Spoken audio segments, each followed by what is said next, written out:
안녕하세요. 코인 알려주는 남자입니다. 30K를 다시 도전했던 비트코인의 가격은 SEC가 리플이 증권이다라고 항소한다는 이야기가 코인 시장에 전해지면서 29K 중후반대까지 내려온 모습을 확인할 수 있습니다. SEC가 포기하지 않고 리플을 다시 항소한 이유가 무엇인지에 대해서 살펴보고, 홍콩 메타가 2023년도 6월 달에 잠깐 불었었는데, 그때 제가 비트코인 캐시에 대해서 말씀을 드렸고 3배 넘게 상승을 했잖아요. 홍콩 메타는 아직 시작을 안 했습니다. 어떤 부분을 살펴봐야 되는지, 그리고 어디서 돈을 벌어야 되는지 이야기해보는 시간을 가져보도록 하겠습니다.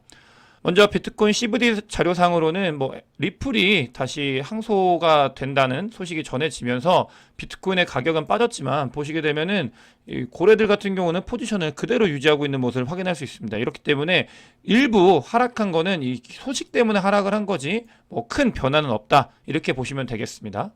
그러니까 SEC가 리플이 증권이다라고 다시 항소하기 위해서 이 중간 항소장을 법원에 제출을 했는데요. 이거 같은 경우는 어떤 거냐면 바로 이제 항소를 할 수 없기 때문에, 그러니까 항소를 하겠다라고 이제 제출을 한 거고, 그거에 대해서 이제 의견을 법원이 받아들여 주면은 항소를 하는 거고, 그게 아니면은 또 항소가 안 되는 그런 그 상황이라고 보시면 될 것 같고요. SEC는 리플을 항소하는 건 너무나 당연한 수순이었어요. 제가 영상에도 SEC가 항소를 할 수 있다라고 이제 올렸을 때 댓글에 이제 아니다라고 또 달아주시는 분들이 많았는데, 어쩔 수 없어요. 기관이라는 거는 본인들이 가지고 있는 위치가 있잖아요. 내가 바라보고 있는 뷰가 누군가 틀렸다고 하더라도 계속 내가 맞다라고 주장을 할 수밖에 없기 때문에 이건 정해진 수순이었습니다. 그래서 그런 말씀을 드렸던 건데, 사실 그래서 항소를 하겠다라고 이야기를 하고 있고, 그럼 이게 항소가 되면 어떻게 되냐, 리플이 다시 증권이 되냐, 이런 부분보다는 이런 것들을 아셔야 돼요. 첫 번째로, 이게 만약에 리플이 판결이 났을 때 증권이다 라고 난 다음에 리플에서 항소를 하게 되면은 코인 시장은 더 어두웠을 거예요. 하지만 SEC가 항소를 하는 거잖아요. 리플이 증권이 아니다, 대부분 아니다 라고 이야기가 되고 나서 항소를 하고 재항소를 해도 이 부분이 코인 시장에 미치는 영향은 그렇게 엄청나게 크진 않을 거다. 그 부분이 좀 달라진 모습이라고 볼 수 있습니다. 하지만 그럼에도 불구하고 이 재판은 굉장히 오랜 기간 동안 갈 가능성이 있다. 무슨 SEC가 디파이를 규제하고 뭘 하고 하는 것들이 단기적으로 끝날 이슈가 아니고요. 이번 불장에서는 그런 부분들이 악재로 작용을 해서 가격 하락을 유발할 수는 있지만, 전체적인 코인 시장을 흔든다거나 코인 시장이 끝난다거나 없어진다거나 그런 부분들은 아니라는 점을 이 항소의 내용을 보면서도 살펴볼 수 있습니다. 그래서 리플의 이제 CLO가 SEC의 중간항소 답변서를 다음 주에 제출할 거다라고 이야기를 하고 있습니다. 이 부분에 관련돼서는 리플 같은 경우는 SEC보다 더 우위에 있기 때문에 신났죠. 얘기가 나올 때마다 이제 자기들이 맞다 이렇게 하면서 이야기를 하고 있기 때문에 크게 걱정할 부분은 아니다라고 저는 생각을 하고 있고요. 그럼에도 불구하고 리플이 가지고 있는 상징성, 코인들을 대표하고 있는 그 상징성이 있기 때문에 이런 부분들이 직접적으로 또 항소를 하게 되면 여러 가지 이슈들이, 내용들이 전달이 될 거고, 그러면서 또 그 답변을 기다려야 되기 때문에 그럴 때마다 이벤트가 생겼을 때 이제 내려갈 수도 있고 올라갈 수도 있다. 그런 부분들이 있다라는 점은 좀 유의를 해야 되겠습니다. 바이낸스 관련돼서도 또 이슈가 제기가 되고 있는데, 뭐냐면 지금 바이낸스 US도 기소를 당했잖아요, SEC한테. 근데 법원에서 바이낸스 US예요. 바이낸스가 아니고 인터내셔널이 아니고 바이낸스 US인데, 이 바이낸스 US한테 너네 이제 회계에 관련되어 있는 자료를 좀 제출을 해라 라고 얘기를 했는데, 바이낸스 US에서 뭐라고 그러냐면 너무 복잡하다, 그리고 나서 이제 답변을 안 하고 있다고 합니다. 그래서 이런 부분들을 미리 가지고 온 이유가 뭐냐면, 그러니까 바이낸스 US 관련돼서도 또 이슈가 제기가 돼가지고 코인 시장에 가격을 하락을 유발할 수 있는 일정 정도 포인트가 있을 수 있다가 첫 번째, 그래서 제가 가지고 온 거고요. 두 번째로 여러분들께서 잘 보셔야 돼요. 이게 어떤 거냐면, 그러니까 큰 그림을 보는 걸 이제 봐야 되는데, SEC도 그렇고 바이낸스도 그렇고 리플도 그렇고 뭐냐면, 지금 악재가 이것보다 더 큰 악재가 무엇이 있을까를 한번 고민을 해봐야 돼요. 코인 시장을 흔들고 쥐어짜고 할 수 있는 악재는 이제 코인판 자체적으로는 해킹, 커브 파이낸스도 해킹 됐었잖아요. 그거 말고 없습니다, 코인 시장에서. 이거 이외에. 근데 한 가지 유일하게 그런 걱정해야 되는 게 뭐냐, 경기 침체. 이 경기 침체에 관련된 거 빼고는 실제로 코인 시장을 흔들 수 있는 요소는 없다라고 보시면 돼요. 근데 이게 너무 큰 매크로 변수인데 시장에서 경기 침체 없다라고 이야기가 나오고 있죠. 저는 그렇기 때문에 오히려 더 이 경기 침체를 조심해야 된다고 생각을 하고 있습니다. 다른 분들이 이게 이야기 안 나오니까 안 할 수 있어도, 제 영상을 보시는 분들 같은 경우는 경기 침체에 대해서는 이제 유일한 리스크 변수다라고 생각을 하시면서 이제 보셔야 되고, 왜 그러냐면은 이게 인간 군상 이런 것들과 똑같거든요. 그러니까 소프트 랜딩 뉴스가 많아지면 많아질수록 그때 연준이 금리 인하를 시작을 했어요. 이렇게 시작을 했는데 그때마다 언제나 소프트 랜딩을 한다고 이야기를 했는데 이런 뉴스 기사가 나오고 실제로 금리 인하를 했는데 그때 경기 침체가 늘 왔었다. 2008년도 이렇게 왔었고 그다음 2019년도 좀 힘들었었죠. 그렇게 늘 왔었고 그런 것들이 늘 있어 왔다. 절대로 잊지 마라. 경기 침체는 어떤 식으로 막 세게 오든 가볍게 오든 올 가능성이 높다.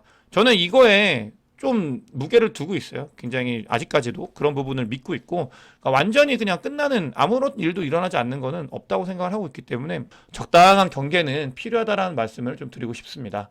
그래서 비트코인이 어떻게 갈 건지에서 좀 살펴보면은 이 부분이 좀 마음에 들어요. 일단 계속 횡보하다가 살짝 일부 상승, 제가 말했던 그 일부 상승 있죠. 그리고 나서 다시 하락을 했다가 상승하는 이런 모습을 저는 좋아하는데 이게 비트코인을 예측한 어떻게 보면 하나의 차트 그림이어가지고 실제로 과거를 가지고 이렇게 될 거다라고 예측을 한 거예요. 이런 부분들을 좀 보고 싶고 2025년도 어딘가부터 저는 롱의 뷰보다는 좀 다른 뷰로 이야기를 하는 뷰를 좀 전환을 해가지고 조금 완만하게 놓으셔야 된다라고 말씀을 드릴 건데 어찌됐든 간에 전체적인 그림은 이렇게 보는 게 좋지 않을까 생각을 하고 있습니다. 그럼 단기적으로 아까 보시면은 갈색 고래와 보라 고래가 포지션을 그대로 유지를 하고 있잖아요. 제가 단기적인 뷰 늘 말씀드렸고 정답지다라고 이야기를 하면서 28K, 29K 굉장히 좋은 구간이다라고 말씀을 드렸는데 그럼 그 뷰가 바뀌었냐? 바뀌지 않았습니다. 그대로입니다. 왜냐? 비트코인의 테이커 같은 경우는 이 비트코인을 사는 사람들이거든요. 시장에서. 근데 바이스 레티오가 올라갔어요. 계속 올라가고 있다는 건 계속 사고 있다. 이렇게 사는 거를 가져가고 있다라는 거거든요. 이런 단기적인 움직임에 있어서도 저는 뷰가 바뀌지 않았고요. 이렇게 극단적으로 줄어든 변동성을 봤을 때도 비트코인은 앞으로 올라갈 가능성이 있는 곳에 저는 베팅을 좀 더 하고 있습니다. 물론 이건 매수 매도에 대한 추천은 아니고 제가 틀릴 수도 있습니다. 단기적인 뷰는 모두가 다 맞추면 그게 신인데 저는 개인적으로 확률을 높인다고 말씀을 드렸죠. 여러 가지 지표를 봤을 때 확률적으로 올라갈 수 있는 가능성이 좀 더 있다. 이런 것들을 말씀을 드리는 거고요. 물론 하락을 할 수도 있기 때문에 이런 것들에 전적으로 제 말이 맞다 이렇게 말씀을 드릴 수 없는 점은 있다는 걸 좀 이해를 부탁드리겠습니다. 다음으로 비트코인의 Net Unrealized Profit Loss에서 이제 쇼텀 홀더들 어디 위치인가를 봤을 때는 굉장히 좋은 자리라는 게 이제 지표로 보이고 있어요. 이 쇼텀 홀더의 Net Unrealized Profit Loss 구간이 이렇게 0 구간에 다가갔을 때는 장이 좋아졌을 때 굉장히 좋은 매수 구간이었다라는 거는 누구나 다 보여지는 지표라고 보시면 되고요. 장이 좋았을 때, 장이 안 좋았을 때는 이게 내려가게 되면 꺾이는 거기 때문에 하락을 알리는 그런 단초라고 보시면 될 것 같고, 다만 장이 반전을 한 상태이기 때문에 좋은 구간일 수 있다. 이런 것들이 지표로 나타나고 있고요. 두 번째로 롱텀 홀더의 Net Unrealized Profit Loss를 보면 드디어 롱텀 홀더들이 0 위로 올라올 가능성이 생기고 있습니다. 이거는 뭐냐면 장이 비트코인 가격이 올라가지고 불장이 점점 되고 있다는 것과 같은 말이거든요. 이 두 가지를 봐도 비트코인의 앞으로의 방향성에 대해서는 유추할 수 있다고 생각이 듭니다. 다음으로 제가 굉장히 중요하게 생각하는 넘버 오브 뉴 어드레스, 비트코인의 원래 숫자, 신규 원래 숫자를 보게 되면은 그 숫자가 장은 계속 하락 횡보를 하고 있는데 올라가고 있는 걸 확인할 수 있습니다. 이렇게 올라가는 걸 확인할 수 있고 이런 것들을 봤을 때도 이 자리가 굉장히 좋은 자리였다라고 제가 몇 번을 말씀을 드렸던 거예요. 자, 다음으로 왜 코인 시장이 앞으로 좋은 시장이 될 수밖에 없는지, 그리고 페이펄은 왜 스테이블 코인 시장에 진출을 했고, 아까 말씀드렸던 어제 영상에서 말씀드렸던 그러니까 은행들이 왜 스테이블 코인을 만드는 거에 있어서 연준이 먼저 이 규제를 정비하고 있는지에 대해서 보면 정말 심플하게 말씀을 드리면 돈이에요, 돈. 왜냐? 이 시장이 돈이 되는 시장이기 때문입니다. 달러 같은 경우는 스테이블 코인은 달러를 1대1로 패깅을 하잖아요. 그럼 돈이 들어오면 이걸 그대로 미국 국채 사면서 그냥 앉아서 돈을 벌거든요. 이 스테이블 코인 시장은 가만히 있어도 성장을 할 건데 향후 5년 이내에 3,687조 원으로 커질 가능성이 있다는 연구 결과가 나왔습니다. 보시게 되면은 단순히 숫자만으로도 20배 넘게 상승을 하는 거거든요. 스테이블 코인이 상승을 하면은 비트코인이나 코인 시장의 시가총액이 상승한다. 라는 로직이 있다고 말씀을 드렸잖아요. 근데 이 20배 넘게 상승을 한다는 보고서는 달리 말하면 코인 시장 자체가 20배 넘게 상승할 가능성이 있다. 저는 근데 그거는 맞다고 생각해요. 왜냐하면 코인 시장은 너무나 작은 시장이거든요. 전체적으로 전 세계에 퍼져 있는 자산 시장 대비 너무나 작은 시장이 아직까지 시작하는 시장이고 여기에 너무나 큰 기회가 있다고 생각을 하고 있습니다. 이런 것들이 보고서에서도 이야기를 하고 있다. 미국과 그다음에 여러 기관들이 스테이블 코인에 눈독을 들일 수밖에 없는 이유는 돈이다. 돈이 되는 시장이 되고 있다라는 거를 여기서 알 수 있습니다. 체인링크가 고래들이 매집을 많이 하고 있다고 얘기가 전해지고 있어요. 뭐 저는 체인링크를 가지고 있지는 않은데 체인링크 홀더분들이나 혹은 체인링크에 관심 있으신 분들 같은 경우는 향후 고래들의 움직임과 코인 가격의 움직임이 어떻게 되는지를 좀 살펴보면 좋을 것 같습니다. 너무 비트코인 이야기만 해가지고 알트코인 이야기를 가져와 봤고, 더 중요한 거는 이 체인링크보다도 이 해시키 그룹의 포트폴리오 꼭 관심을 가지십시오. 제가 말씀드렸던 제목에서 홍콩 메타가 아직 시작도 안 했을 때 이 시작하는 시발점은 해시키 그룹의 포트폴리오가 시작이 될 가능성이 있고요. 그리고 얘네들이 어디에 투자를 하고 있고 또 어떤 전략으로 움직이고 있는지를 관심 있게 보셔야 되고요.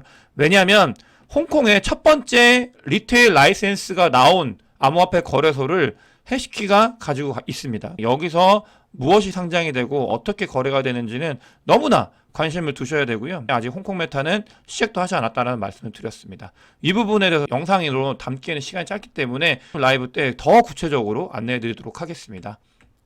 마지막으로 제가 전하고 싶은 이야기가 한 가지가 있는데요. 코인을 매수하고 매도하고 반복하면서 돈을 일부 버신 분들도 계시고 어떻게 자산을 굉장히 크게 증식하신 분들도 있을 수 있지만, 저는 개인적으로 오랫동안 홀딩하고 가져가는 게 코인 시장에서 시장 자체가 커지고 있다고 말씀을 드렸잖아요. 그런 데서 가만히 들고 있는 게, 좋은 코인을 들고 있는 게 굉장히 큰 부분이라고 생각을 하는데, 실제로 비트코인을 13년 전에 한 150개를 마이닝을 했대요. 근데 그 150개를 14년 동안 팔지도 않고 계속 들고 있었던 겁니다. 그래서 팔아가지고 프로핏이 보시게 되면은 한 70억 정도 수익을 낸 걸 확인할 수 있습니다.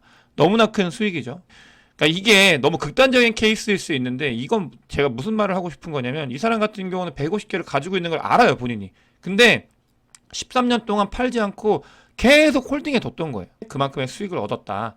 코인을 사고 팔고 하시는 분들이 잘 하실 수 있는데, 그런 능력적인 부분이 좀 부족하다라고 생각이 드시는 분들 같은 경우는 좋은 코인을 사서 오랫동안 홀딩하는 전략을 세워보는 게 어떨까 하면서 이 주기영 대표의 이 트위터를 가지고 와봤고요. 기관들도 비트코인을 사팔 하는 게 아니고요. 사고 나서 계속 홀딩을 하고 있습니다. 그게 비트코인이 빠지든 오르든 사기만 하고 있잖아요. 이런 부분들은 앞으로도 더 기관들의 채택이 늘어날 거고 많이 사기를 살 거고 코인 시장은 확장이 될 거기 때문에, 이런 상황에서 단기적으로 트레이딩하는 일부 물량을 제외하고 어느 일부 정도는 중장기로 투자하는 게 어떨까라는 생각을 하면서 오늘 영상 마치도록 하겠습니다. 영상이 도움이 되셨으면 구독과 좋아요, 많은 공유 부탁드리겠습니다. 영상 봐주셔서 대단히 감사합니다.